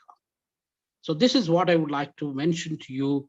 So the pandemic became the global pandemic, whether it's a rich man or a poor man, or a probably politician or a prime minister or the president or an MLA MP, nobody is exempted from Charles got infected, Boris Johnson was infected, many presidents were infected, some of them they died. Many politicians, many people in India also died. Ladies and gentlemen, we got probably more than 4 lakhs people got killed by the pandemic in India alone. So this is what the pandemic is all about. It is more than a pandemic, it became a politics. A politics from some of the pharmaceutical companies, some of the global leaders, they just wanted to show their hegemony, their dominance, stating that, we are doing this, we are doing that. And we are talking about 100 crore people got vaccinated. And the vaccine politics is another politics that is probably one has to look at. So India is the only country which is trying to provide vaccination for free of cost for many developing countries in the world. Nobody is bothering about, when the vaccine cost is about $20 to $30 to produce one bottle of vaccine. That's a very pricey, ladies and gentlemen. Pfizer, if you look at Pfizer, which is very costly, Moderna, Johnson & Johnson, and all of them are very costly, between $12 to $30. That's the price. $30 in Indian standard. An ordinary man having 4 or 5 members in his family, he can't afford to have a vaccination unless otherwise it is made free. So in India and many other countries, the vaccination became free, but still there are less than 10% people got vaccinated. Country like Australia and many other countries, the vaccinations are probably about 80%. But in a continent like Africa, where I'm sitting here, and you got less than 5% vaccinations. But God is looking at the whole world politics.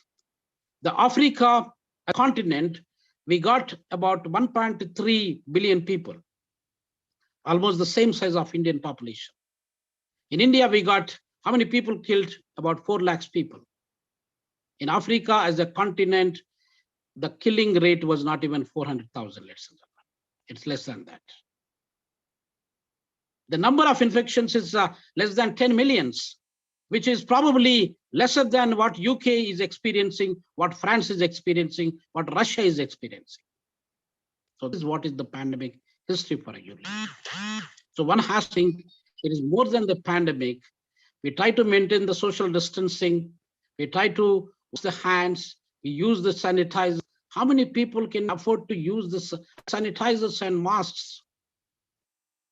We have seen some girl, a poor girl who cannot afford to buy the mask, but use the leaf mask. To appreciate that. And politicians, when they are going to public meetings, the media and the public, how many of them are using the, what is the mask? We need to think about that. The distance in places like India, where the density of population is more than 500. In South Africa, we got only 18. In Russia, we got only less than 8. That is the density of population for every 1 square kilometer, ladies and gentlemen. So in India, you go to Dharavi, there is a slum, one of the biggest Asian continent. Dharavi is only about 1.4 kilometers area, where there are probably close to 1 million people are living there, ladies and gentlemen, and how the social distancing will be maintained there. One has to think about that. So realistically, it is, one has to think, you should be courageous, you should be bold enough that this is not a pandemic. And you should try to, now we are trying to look at livelihood and the life. We need to balance the livelihood and life, because quite few times Indian government also imposed lockdown restrictions. South Africa also imposed lockdown restriction. UK, France, majority of the world, part of the world, they impose the lockdown restriction because they need to balance between the life and the livelihood. Without work, people are starving to death. There are people who got killed with starvation more than the pandemic itself, ladies and gentlemen. One has to think about it. So if you look at the realistic statistics, cancer alone is killing, just in 3 months' time, cancer alone is killing more than 1 million people, actually. In just 3 months' time, I'm not talking about 2 years' time. And heart disease is also killing majority of the people, actually. HIV/AIDS is also killing. Accidents also killing. But knowing all these things, ladies and gentlemen, we're still scared of this. So we should be careful about it, should not be scared of it, ladies and gentlemen. We need to still take care of it because pandemic didn't go anywhere. Coronavirus is still with us, living with us. Even in the probably a year or two, it will be with us. So we need to take all those kind of precautions, but we should not be fearful. People, those who died, not because of the virus that is infected into their body systems, but because of the fear, unknown fear that they have. The fear is the one which killed them, not the virus, ladies and gentlemen. So that is with these few words, I've just put the panic aside. Now, let me talk something about the other side of the story. What had happened, this pandemic, what kind of impact it has created on the global economy and to the tourism industry. Because just to give you the overall picture of this global economy and global economic statistics. The global economy is about 85 trillion. That is the size of the global economy. They're not talking about quintillions, quadrillions, and so on and so forth. We are not even talking of anything more than that. We are talking about trillions, that is 85 trillions. From this 85 trillions, which is the largest economy in the world, we all know that, ladies and gentlemen, is America. America is contributing about 23 to 25% of the total global economy. And realistically, it is contributing about $23.5 trillion to the global economy. Out of 85 trillions, American contribution is about 25.5 trillions. That made America is the largest economy. Now, is the America became largest economy only now, for the past 1 decade, or for the last 30 years or 20 years? We need to look at that. Starting from 1870, for the past 150 years down the line, America is the only country in the world became the largest economy. So before 1870, which country was the largest economy. We need to get that. Ladies and gentlemen, interestingly, it is none other than our beloved country, India. India was the largest economy in the whole world, not for the sake of 150 years, it is about 1,800 years. That is the history. That is the proud history that India has got. So for 1,800 years, we are the largest economy, contributing about 40% of the total wealth or total income of this world, ladies and gentlemen, at one stage. From 40%, we drop it down to 25% what America is doing today. And from 25%, we drop it down to 16% in 1915, about 106 years, 7 years ago. We are still contributing 16% of the global economy. Despite the Britishers come to us, try to drain us, take us, everything from us, about $46 trillion worth of money are being stolen by the Britishers from Indian economy, ladies and gentlemen. 46 trillions. That means 46 trillions, we are talking about 85 trillions. We have half of the global wealth in India alone, ladies and gentlemen, that was stolen by Britishers. The other half of the wealth is stolen by some of our current politicians. We have so many politicians for the past 75 years of our Indian democracy. And we celebrated Republic Day yesterday, 26th of January. And we have lots of corrupt politicians, ladies and gentlemen. And they have also looted the remaining 50% of our Indians who really worked hard with blood and sweat. So we should not excuse such kind of people, ladies and gentlemen. So Britishers one side, corrupt politicians, our own people, they say themselves they're Indians, but they are worse than Britishers, ladies and gentlemen, those who looted our economy with the corrupt scandals. We got Fodor scandal, we got 2G spectrum scandal, we got so many scandals that Bofors scandals and so on and so forth. Trillions and trillions of rupees are being stolen by Indian politicians, ladies and gentlemen, unfortunately. But Indians are very patient people. They never resist against such people. Staying in our country and trying to utilize the resources of our people. It is not the government which is giving something with the name of poverty alleviation schemes. It is the people who are supporting the government by any means, ladies and gentlemen. Every single rupee that is spent by any minister, prime minister, president, vice president is contributed by the common man of India. So the government should be thankful to the people of India, not the other way around, ladies and gentlemen. So one has to think about that. I'm not going to touch the deeper part of the politics here. I'm not a politician.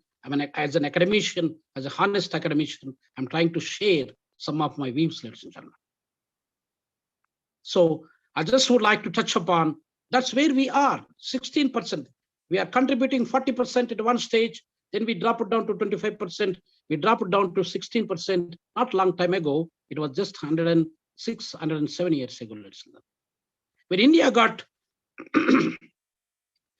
got independence in 1947, 15th of August, probably we are still contributing 4% to the global economy. So Indian share in the global economy was 4%.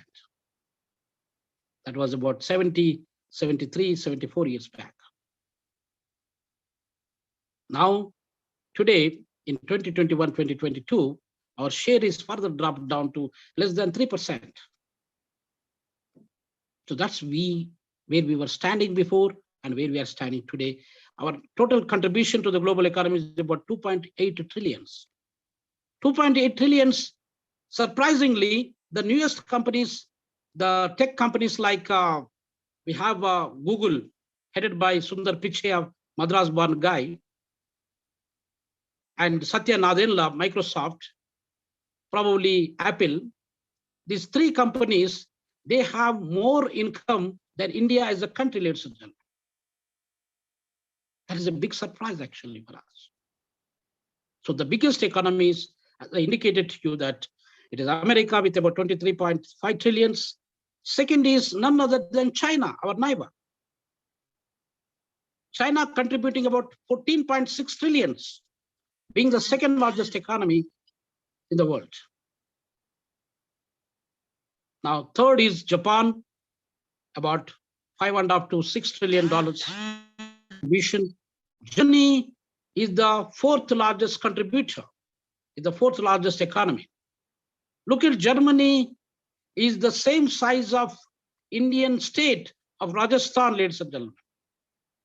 You look at the size of Rajasthan as a state of India and Germany as a country, by and large, they are of the same size in terms of area.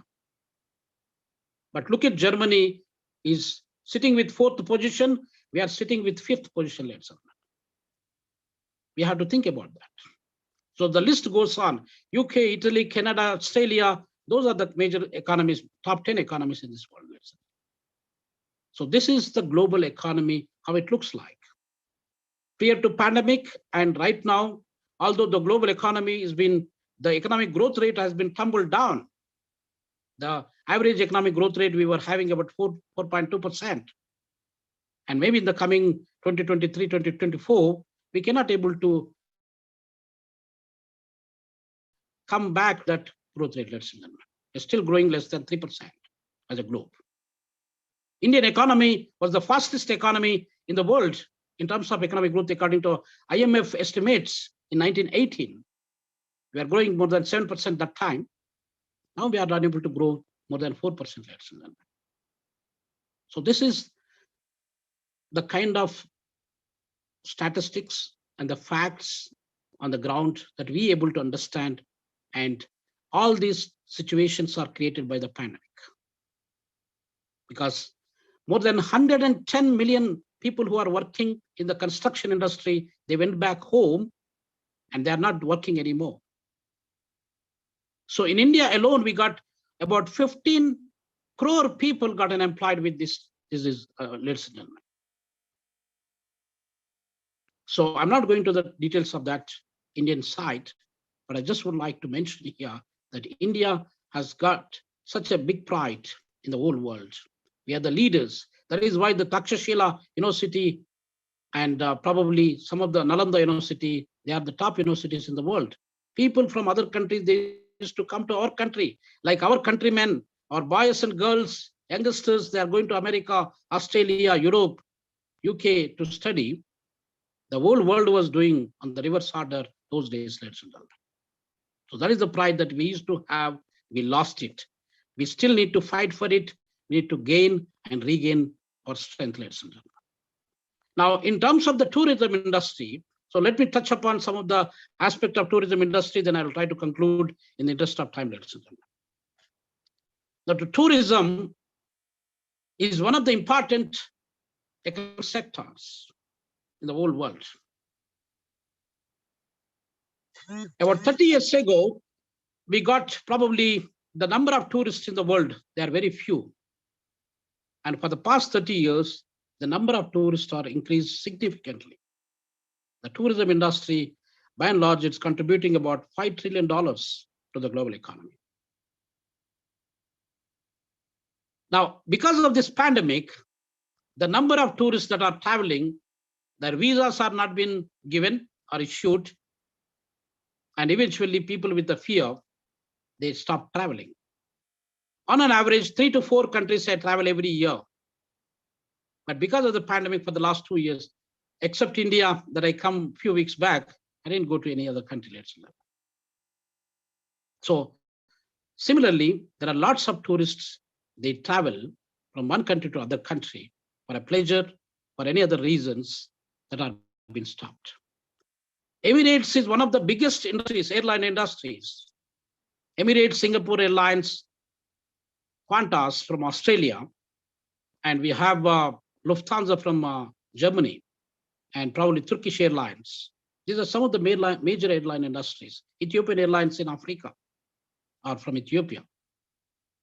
So all these airline industries, ladies and gentlemen, they suffered irreparable losses that they never ever anticipated or experienced before.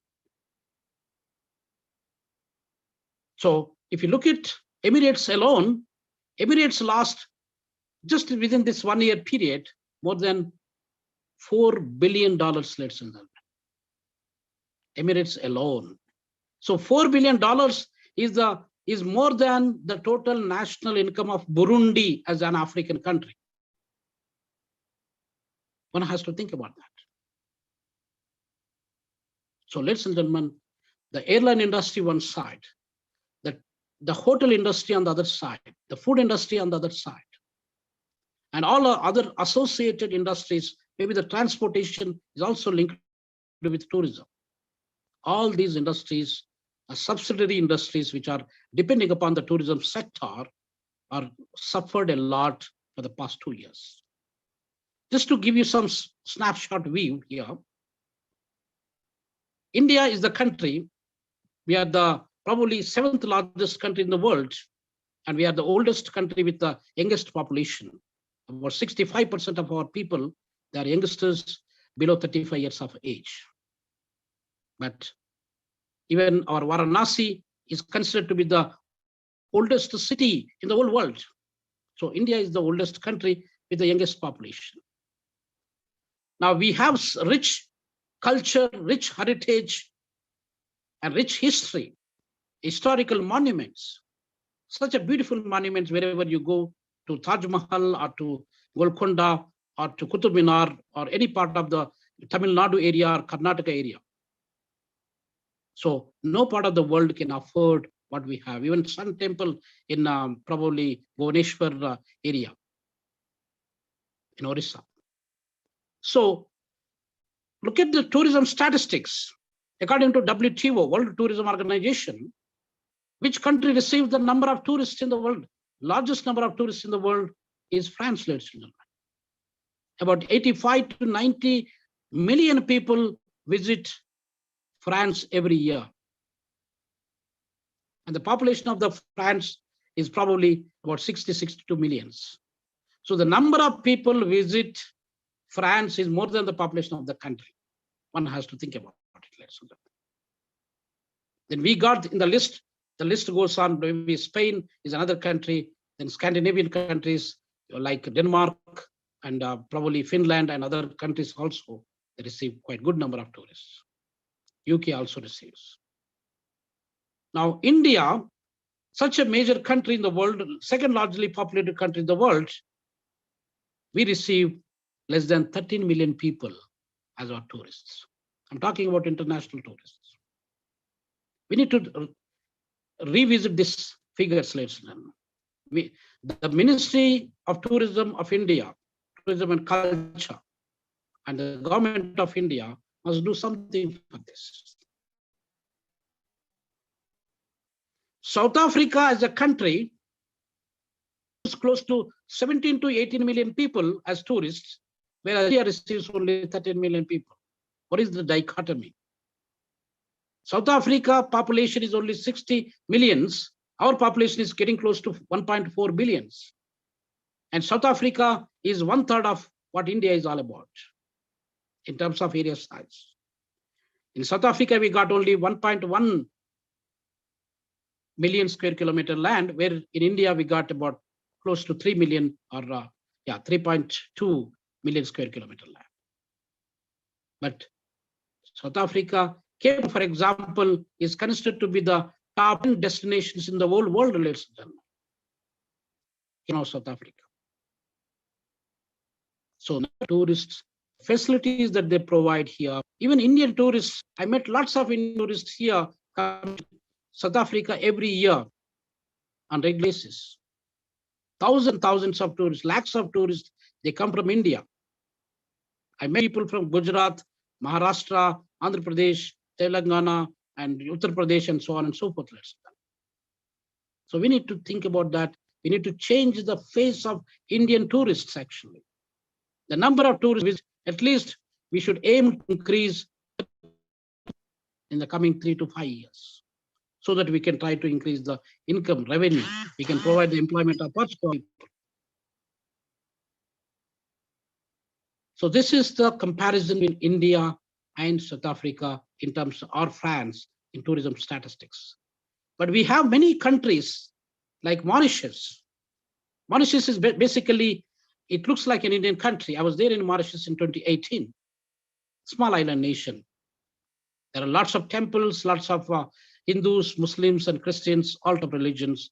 Many people, they also speak Hindi, Urdu, and probably French as well. Creole as a language.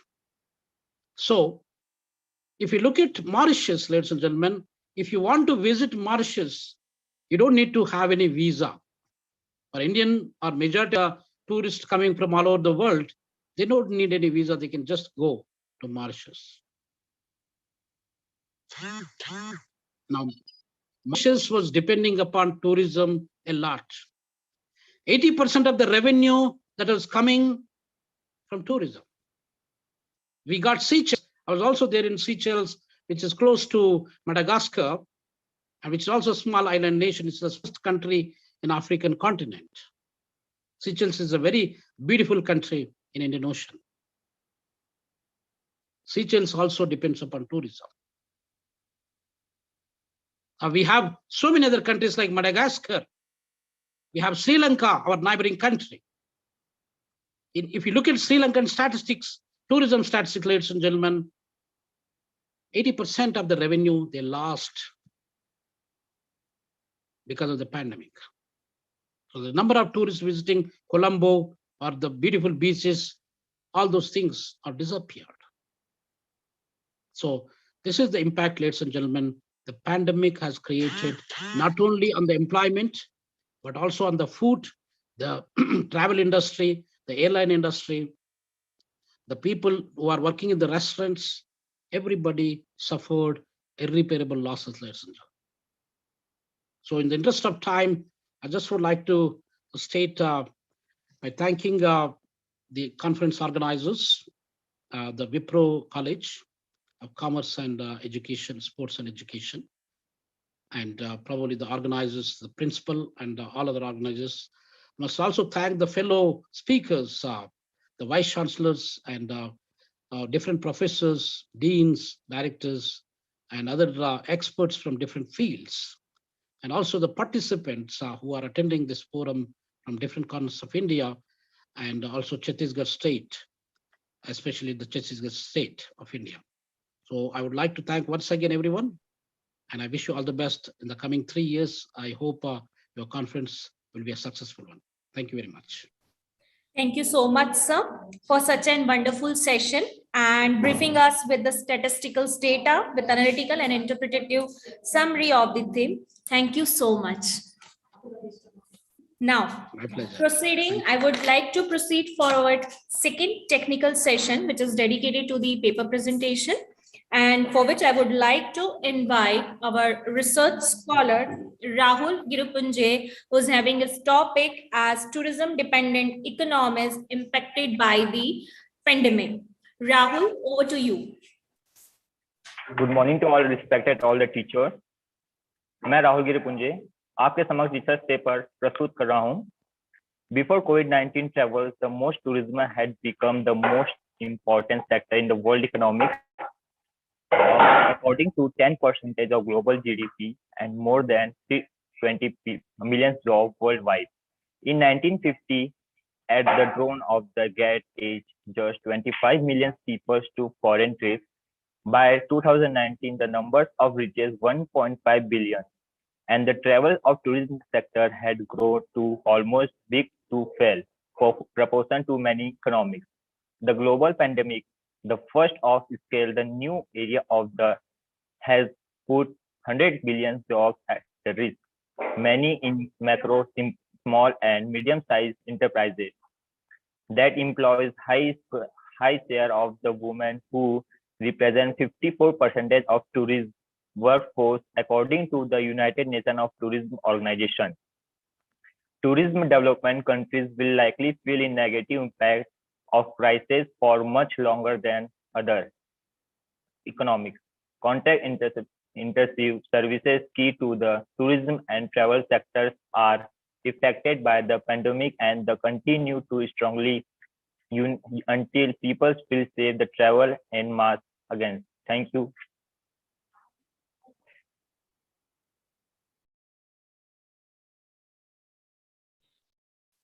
Thank you so much, Rahul, for presenting your paper at our theme.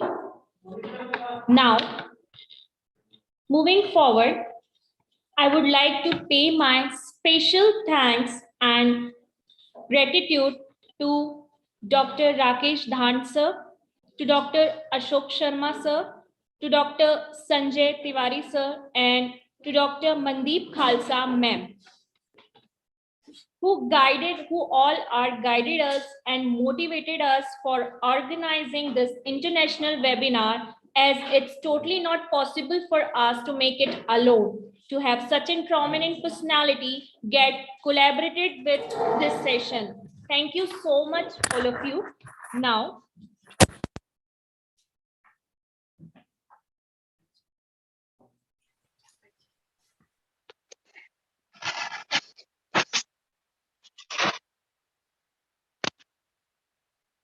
Whether you will continue this session again? yes, sir. So it's a closing time of our technical session, for which I would like to invite Dr. Vivek Sharma, Vice Principal and HOD Commerce Department, Vipra College, Raipur, for vote of thanks. Sir, over to you.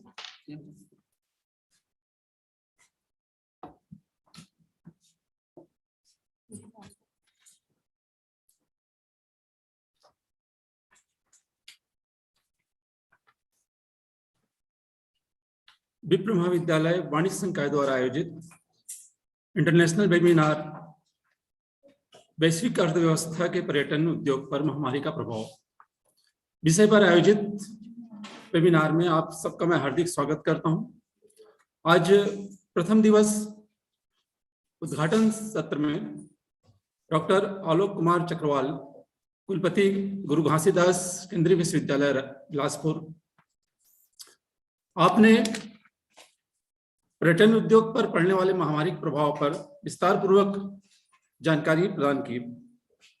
आपने बताया कि चीन से कैसे महामारी पूरे विश्व में फैला और चीन की राजनीतिक और उसकी चालाकी से पूरा विश्व प्रभावित हुआ और उसका प्रभाव पर्यटन उद्योग पर किस प्रकार पड़ा, इसके बारे में आपने विस्तार पूर्वक जानकारी हमें दी। इसके लिए मैं आपको हृदय से आभार प्रकट करता हूं कि आप अत्यंत व्यस्त होने के बाद भी हमारे वेबिनार के लिए आपने समय निकाला। Second guest of honour professor Ravindra Raina, Durban तकनीकी विश्वविद्यालय साउथ अफ्रीका से हमसे जुड़े। आपने विस्तार पूर्वक बताया कि महामारी किसे कहते हैं और एक प्रकार से जो कोरोना महामारी है, कोविड-19 महामारी है, ये एक प्रकार से आप इसको महामारी नहीं कह सकते। इसका प्रभाव उतना नहीं है जितना स्पेनिश फ्लू का था या उसके पहले प्लेग की महामारी पूरे विश्व में फैली उसका था। इसमें जो मृत्यु दर है वो 1% के आसपास है और महामारी इसको बताया गया। इसमें बहुत बड़ा एक राजनीतिक फायदे थे। फार्मा इंडस्ट्रीज, पॉलिटिकल लीडर्स और मीडिया का प्रभाव ज्यादा रहा और जितने लोग कोरोना से नहीं मरे उससे ज्यादा उसके भय से ही मृत्यु के ग्रास बने।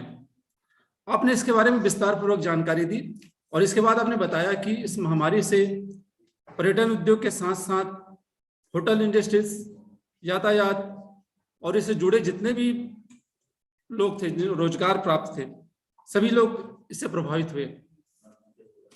सर, आपको भी बहुत बहुत धन्यवाद कि आप इतने दूर से हमसे जुड़े और आपने विस्तार पूर्वक इसके बारे में जानकारियां दी।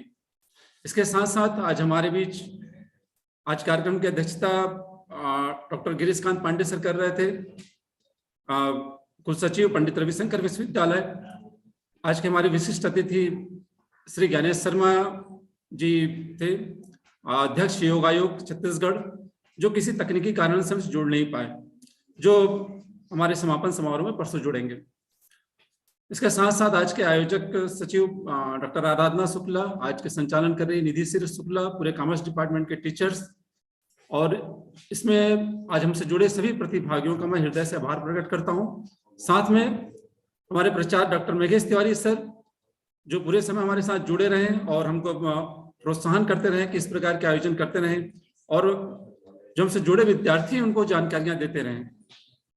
अंत में मैं आभार प्रदर्शन करना चाहूंगा डॉक्टर उषा दुबे मैडम, जिनका निरंतर हमको सहयोग मिलता रहता है। उनके प्रोत्साहन के फलस्वरूप ही हम इस प्रकार का आयोजन कर पाते हैं।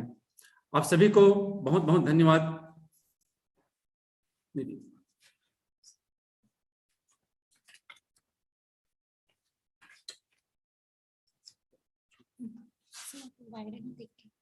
सर इसमें ज्वाइन कीजिए सब अपना अपना वो। Thank you so much sir, thank you all of you. मैं सभी से रिक्वेस्ट करूंगी कि वो अपना वीडियो ऑन कर लें ताकि हम एक ग्रुप फोटो ले सकें। I am requesting all the dignitaries collaborated with us to turn on their video so we can have a group photo.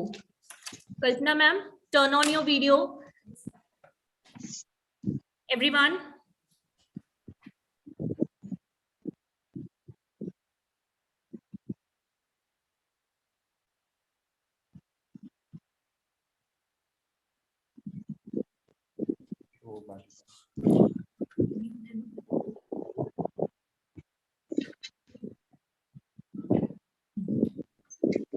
Principal sir.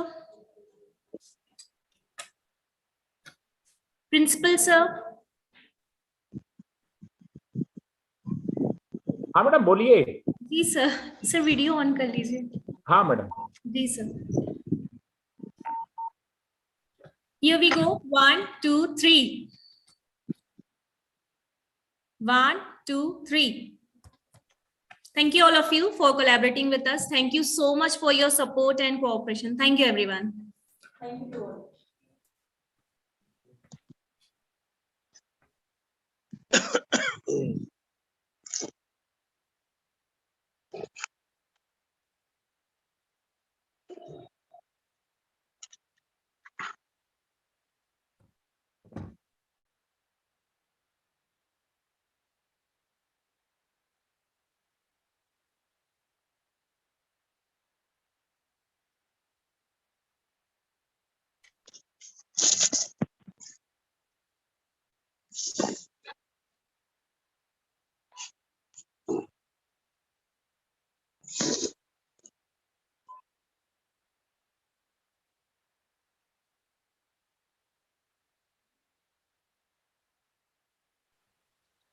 धान सर को अशोक शर्मा का नमस्कार, प्रणाम सर।